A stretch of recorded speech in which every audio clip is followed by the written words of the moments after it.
Teammates of 515, hey, aloha, this is Chief Smith coming back at you with this week's Howzit video. Hey, I don't know about you guys, but woke up this week to, reading the tragic headlines. It's definitely heavy on my mind, heavy on my heart this week, as my thoughts are with the families of the fallen this week.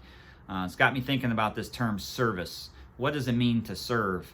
We use that term quite a bit in the active duty side, the service of our nation, to serve in the military, military service, the profession of arms. And all of us sacrifice, all of us are out there, sacrificing our own personal liberties for others.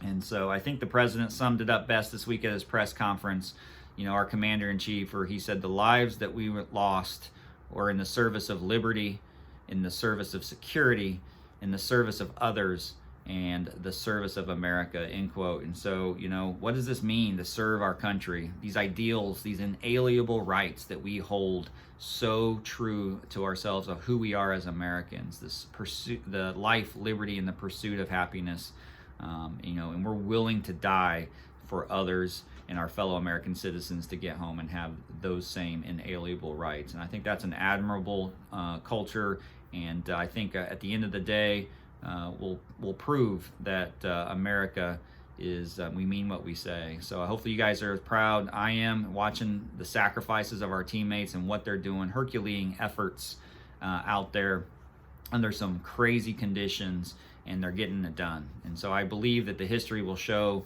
we'll be talking about this operation in the same way that we talked about the Berlin airlift. So as we talk about service, that turns to readiness, guys. And so, getting a lot of questions about, hey, Chief, what can I do to help? And I'll say, just be ready. You never know when that phone call comes down, right? And we got our leaders looking at, what we can do, but keep an eye on the prize. Our pacing theater is still here in the Pacific. Our pacing competitor is still China. And so our folks are getting after it. So part of that readiness is vaccinations. I know you guys are tired of hearing about it, but it came down this week, August 24th, memo from the Secretary of Defense mandating vaccines. The guidance is going out. There's further guidance coming down from Headquarters Air Force. So, it's coming, guys. This is one of those things where we've been talking about it. So that's part of being readiness. Secretary of Defense lays it out in his memo out there. So if you haven't seen it, ask your leadership about it. Make sure you read that. But this is not something that's new to us, this mandatory vaccinations. It's a part of our military culture, and it's part of our service. And it's one of those things. A lot of us have been through this before, anthrax, smallpox. We've been through this. So please talk to your leadership, do your education, and be ready. And if you're not, if you want to get ahead of it, you don't have to wait on the FDA approved. There's other vaccines out there that our med groups have, and I highly encourage you guys to go out there, do your research, and get vaccinated. It's all part of our readiness. Hey, speaking of readiness, I want to give a special shout out to the Eagles of the 734 this week. They're doing TQT Thursdays.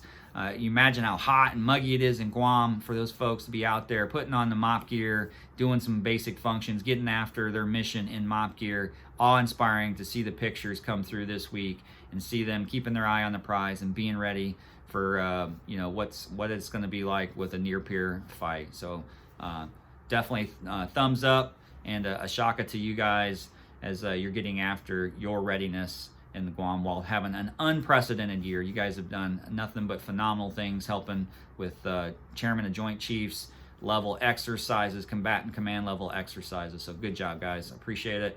You definitely motivate me to get up every day and give it at all. So thank you. Hey, I'm going to wrap it up this week, and I just want to say thanks again. And as always, please be proud of your service, be humble of your accomplishments, and always, always take care of one another. Mahalo.